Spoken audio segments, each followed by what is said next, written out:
বিনা হেলমেটে একই বাইকে 3 যুবক, বাইক রুখতে পাল্টা পুলিশের লাঠি চালকের মাথায়। দুর্ঘটনার পর জনতার রোষানলে পুলিশ। শনিবার রাতে বাইকে চেপে যুবরাজনগর থেকে কৃষ্ণপুর হয়ে ধর্মনগর যাচ্ছিলেন 3 যুবক। একে তো এক বাইকে 3 জন, তার মধ্যে মাথায় নেই হেলমেট। এই দেখে রাজবাড়ী ট্রাই জাংশন এলাকায় কর্তব্যরত পুলিশ তাদের থামার নির্দেশ দেয়। তবে বাইক না থামিয়ে চম্পট দেওয়ার চেষ্টা করে যুবকরা। পাল্টা যুবকের মাথায় লাঠি দিয়ে আঘাত করে পুলিশ।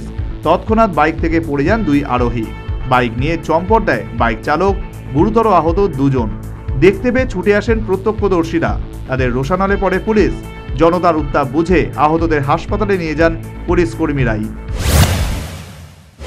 এখানে আসার পর দেখলাম যে ওটা অনেক ক্ষতিগ্রস্ত হয়েছে, ওর পাও ছুলেছে, মাথা তো চোট পেয়েছে। তো তারপর বাইক চালক যে ছিল, না পিছনে যে ছিল, পিছনে যে ছিল।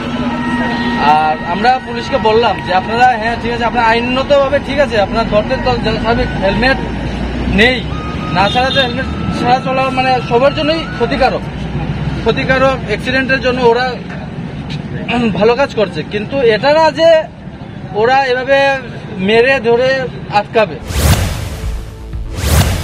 এক বাইকে 3 জন চাপা, তাও আবার হেলমেট ছাড়া। এই বিষয়টি যেমন বেআইনি, তেমনই পুলিশ বাবুদের এই আচরণকেও ভালো চোখে দেখছেন না স্থানীয়রা।